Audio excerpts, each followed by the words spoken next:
Hi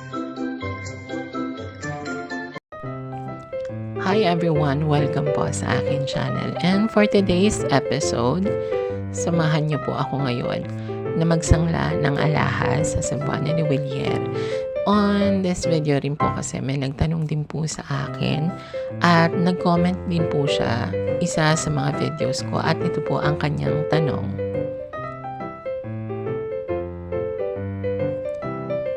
At ang tanong po ni Mr. Angelo Minola ay tungkol po sa mga lightweight na mga alahas.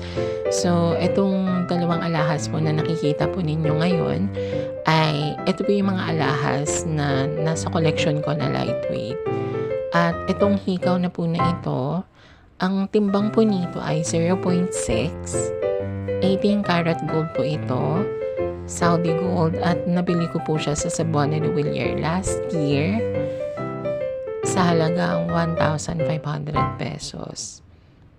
So ngayon po, isasangla ko siya para malaman ko po kung magkano yung mismong presyo niya at para rin ma-share ko sa inyo kung ano yung mismong presyo pagka sinangla yung ganitong alahas ng 0.6 na lightweight na hikaw.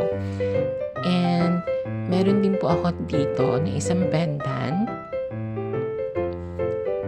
na anchor design po. Nabili ko naman din po ito sa Palawan Pawn Shop sa halaga na 900 pesos. At ang timbang po nito ay 0.4 grams, 18 karat gold, Saudi gold naman din po ito. So yung information din po nitong pendant na to, ipapakita ko rin po sa inyo mamaya. Gamit po yung papel de ahensya o yung pawn ticket. So, ngayon guys, papunta na ako ng Cebuana de Villar. So, yung ibang information, later ko na lang ibibigay sa inyo. And ito po ngayon, papasok na ako ngayon sa Cebuana de Villar. Since ang transaction ko po ay sangla, bawal po mag-take ng video sa loob or kahit po picture. Kasi for security reasons din po. So, yung ibang information guys, mamaya ko na lang din i-disclose sa inyo. So, mamaya na lang. And finally guys, nakauwi na rin ako ng bahay. At ito na po yung dalawang papel sa Cebuana de Villar, yung pawn ticket. So, ito guys, may mga part ako ng papel na tutupiin for security reasons din po kasi naandun yung buong pangalan ko, yung complete address, and then yung contact number. So, ipapakita ko na po sa inyo yung mismong detalye ng alahas and then yung total amount and yung deduction. So, ito po ngayon yung detalye ng alahas. Para po sa gold earrings, ang nakalagay po dito sa papel ay 1 earring pair. Estimated po na weight niya ay 0.6 grams, which is yun po yung timbang ng earrings. At naisangla ko po ito sa Cebuana de Villar ng 1,811.25 cents na meron siyang advance interest sa 4%. So, ang take home ko na lang po nito ay 1,738.80 cents. Para po sa gold earrings sa timbang ay 0.6 grams.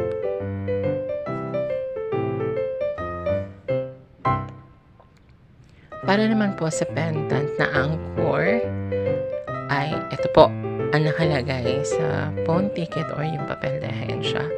So ito po, one pendant, estimated weight ay 4 grams, which is yun po yung timbang ng pendant, anchor design.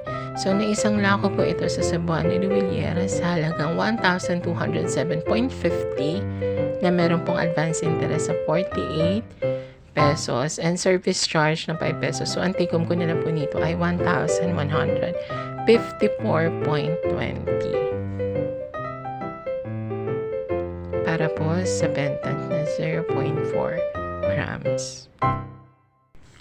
And guys, ayun na rin po, naipakita ko na rin sa inyo kung magkano yung sangla ng mga lightweight na alahas na 0.6 at 0.4 na alahas po.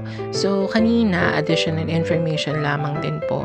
Nagtanong ako sa appraiser ng Cebuana de Villar. Sabi ko sa kanya, ma'am, tanong ko lang kung ano yung minimum weight pagka magsasangla ng alahas sa inyo since yung isang pendant ko nga ay 0.4.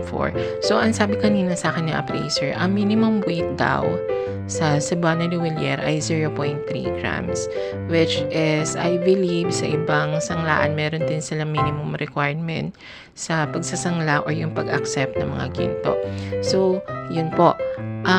Regarding din doon sa tanong ni Mr. Minola, especially sir sa'yo dahil ikaw yung nag-comment.